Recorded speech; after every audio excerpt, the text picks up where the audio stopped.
And we're back with Dr. Antoinette Brookins, who's showing us that it's okay to get emotional on this Monday. Doctor, we're going to continue with the second question. Yeah. Okay, I'm going to reread it. So for those that missed it, it said, every year I make a New Year resolution, but I can never keep them up. How can I program myself to be consistent to my goals this year? Okay. And so where we left off, we were talking about when you try to make goals for somebody else.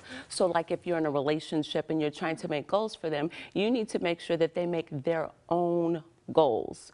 Make sure that you guys are on the same page, right? And so with that, you are focusing on yourself. They are focusing on themselves. If we actually really focus on ourselves, we are so much more fruitful. You know what I mean? We can make this happen. A lot of times what we'll do is we're so hyper focused on somebody else's part of the goal that we're neglecting the part that we should be doing, and then we look around and we wonder, why is this not working? And so you have two frustrated people. So, and again, we're asking ourselves, what happens? How is this going to impact me if this other person falls off and they don't follow up with their part? And doctor, okay, I've met people, they say that they struggle, they don't know how to focus on themselves. What do you recommend for them to do?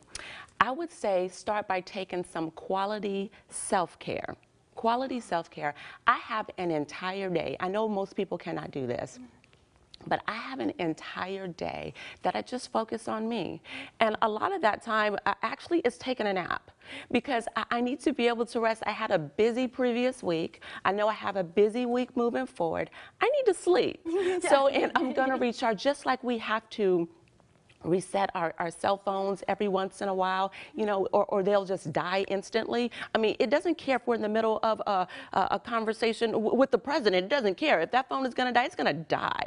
You know what I mean? And so that's what happens to us when we are not focused on caring for ourselves. We just shut down, boom, whether we get the flu or whatever the case may be, or if it's an emotional kind of you know, breakdown or whatever, we break down. So taking care of ourselves, asking ourselves, what do I need to feel valued in life? How can I take care of me? What is it that I actually need? We have to ask ourselves those questions. Even like those very simple questions like, what makes me smile?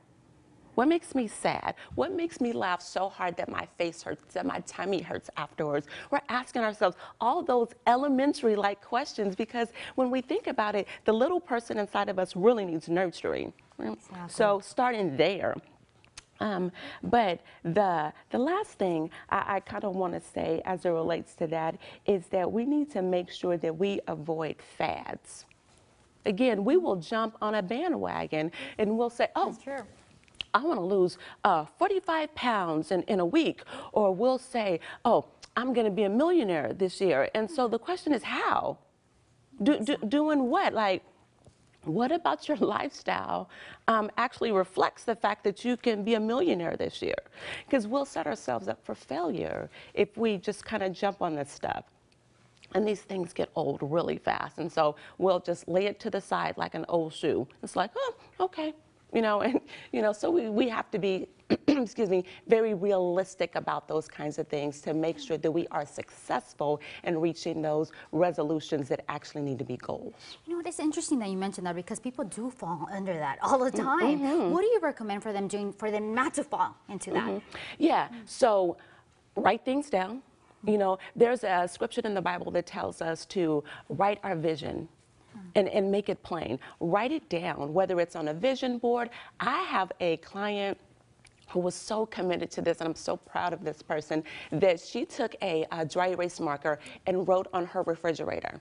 Oh.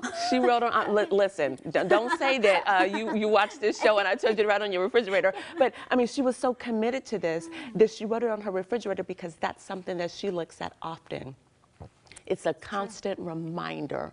A constant reminder. So write things down. You know what? Put it on your cell phone as a screensaver, what your goals are. You know how many times we look at that thing?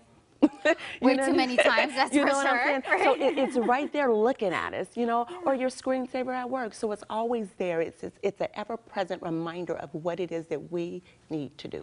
That is awesome. People need to remember that. They really do. I like the phone idea. That's a really good one. And doctor, you have a special event coming up. Absolutely. Tell us about it. So All Shades of Beautiful is a mini conference for Christian women. And so this is the weekend that we kind of set aside to celebrate color and diversity in the kingdom. And so we have a panel of professionals and experts who are going to be talking to us about the impact of self-esteem on our emotional health and our physical health. So, you know, oftentimes people say, I don't see color.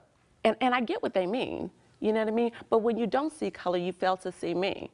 Do you see what I'm saying? Yes, So it's like, we see color and we love it, and so we're going to celebrate it, and so we're going to talk about trials and triumphs. So it's a mini conference, just one day, just to, you know, with vending and shopping, a beautiful brunch, you know, and then we go into our panel, and so we have actually 7 tickets left. 7 tickets. Okay. We have 7 tickets left. Yeah. So. Okay, when is the event? Oh, I know it's on the screen for those that are just listening. So it's January 18th from 9 to 2 p.m. So from 9 till about, I say 10:30 to 11, we're vending, we're networking, we're taking photos, and then we have our brunch. From 12 to 2, for those who say, you know what?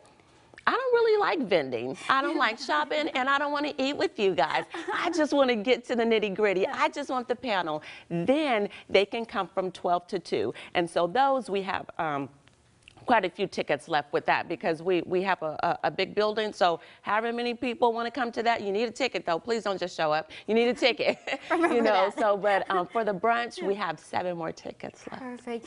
It's an event that you just don't want to miss. It's going to be a beautiful event, and there's going to be so much to do. And just, you know, if you, like the doctor said, if you don't want to eat with them, at least you can go to the panel. Right? Absolutely. Doctor, Absolutely. thank you so much for being here with us. You are Really welcome. appreciate Thank it. you for having me. You. It's always a pleasure. Like always, it's a pleasure for us as well. Thank you.